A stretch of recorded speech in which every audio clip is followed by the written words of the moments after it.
And it doesn't matter if I lose 20 LP that game. It doesn't matter if I gain even 80 LP. All that matters is, am I playing perfect League of Legends? I want to shift away from this. I have a very... I got this as a content request in my Discord. Okay. And I believe this is actually probably one of the most important topics we'll talk about on this channel. All right, here we go. And I need to do a video on it, but I don't really know how to... This can be a trial run. I don't really know how to structure it. Yeah. Think about when someone says, I won lane to you. Yeah. What does that mean to you? I won lane as a jungler. No, let's just say you just put your... I know you're a jungler, so it's hard for you to say, but just out of interest, just your raw knowledge. I like this a lot. I know this is going. I like this a lot. I love this. Because we're going to talk this for 4 hours, okay? What does it mean to you? I won lane. So someone means I won lane. But what does it look like? I've heard this 1,000 times. Yeah. I think that it's literally an irrelevant statement completely. I think that winning lane, again, okay, I have this definition of winning lane. So first we need to define what is winning lane. What does it mean to you first? What does it mean? I want to know what it means to you personally. This is so hard, Curtis. Like if someone says to you, I won lane.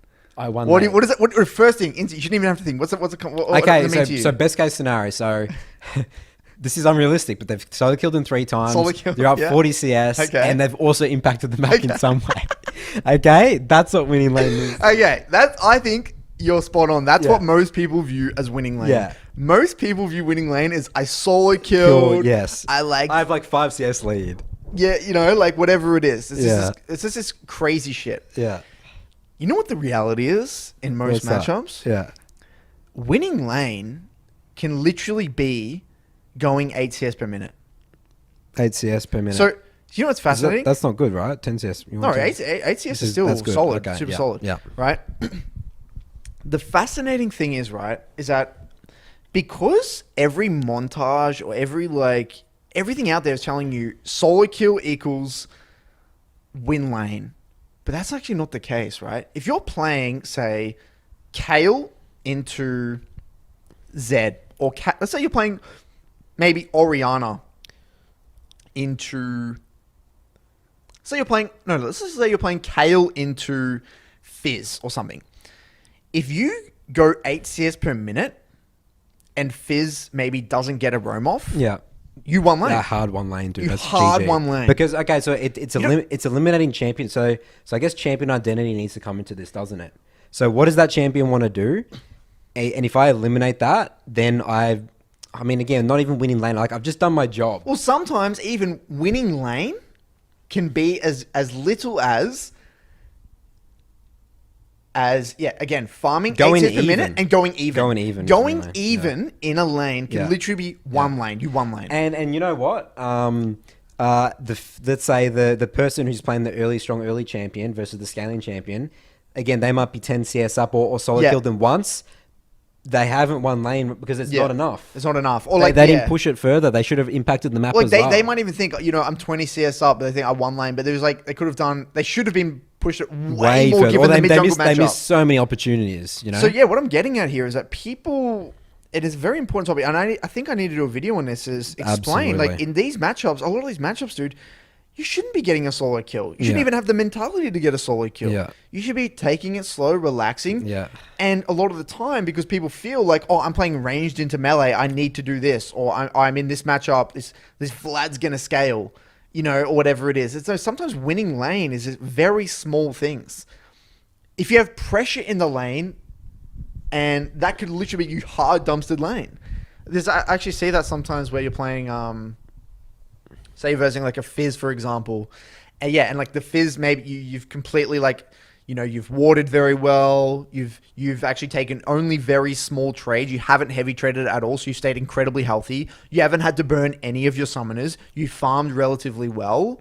And say you got to your lost chapter, you hard dumpstered lane. Yeah, that's end of story. GG, done. And people don't view like that because they're like, well, but look at the game state. I haven't done anything. I'm 0-0-0, and I haven't affected any side lanes, and my bot lane's losing. But people feel pressured to do something. But sometimes you are still going to lose those games, man. If you don't lose mid tower, man, for If you're playing Oriana and you don't lose mid tower for 25 minutes, Sometimes in some of those you've won the matchups, if game. you lose 0 plates, it's GG. Yeah, it's GG, that's Because right. you can stall the game out Yeah, forever. yeah. So, I just find that this is a interesting. good- Dude. this It's a is a very good- interesting thing. I mean, Yeah, I mean it's just a cop out, man. Win lane, lose game after lobby. People get angry about it, right? yeah. Go to Curtis's Patreon, sign up to if you're a mid laner, sign up to his coaching, and Curtis can tell you 100 things you've done wrong with your lane. You did not win lane. We at don't all. even You didn't need push my it. coaching. You see from my content. Yeah, man. that's from your content. Even Yeah, just from my content, you can just see. yeah. So my videos. each guide would have an idea of best case scenario of how to win Definitely. lane, right? Definitely. I mean, in most of my videos, I don't get solo kills. So it's very rare. Specifically Zed, what does winning lane for Zed mean? Well, again, it's very matchup specific. Got it. And this is where you're not going to learn everything overnight, Yeah. right? So I could, you could watch my guide and you may ask me 1,000 questions. That's fine, but take it one step at a time. You're not going to understand every single matchup. Say you're wanting to learn Zed. You can speed up that process, right? What are you doing? Don't worry, I'm just checking it. It's all good. You can speed up that process by watching my videos and things like that. But at the end of the day, man, it's going to take a long time to understand all of those matchups. And all I recommend in terms of speeding up that process, have a hypothesis based off your understanding of that champion. This is how I think it should go. Then go into a VOD after in YouTube, type in that exact same matchup, Zed versus Kale, and see how maybe one or two other people approached it. And ask yourself, I wonder why they did that. Why would they do that? Why would they play the wave like that? Or how did they use their abilities here? Could have been a mistake. It could have been a mistake. But they could have even played it wrong. You got to play devil's advocate every single time. Always question. And then you refer it. Then maybe you can ask a question in my Discord. Maybe you can ask someone else. Whatever it is, and you start to fill in those gaps. You're not going to go from 0 to 100, and winning. And you're not even going to know what winning looks like in a lot of these matchups. But just enjoy the process. Sit back, relax. You're not going to go from 0 to 100 overnight. It's a long-term process. But we'll come back to this in the future. Maybe something figure out how to do a video on it, and because there's so many, I don't know how to do it. There's so many things to cover. Yeah.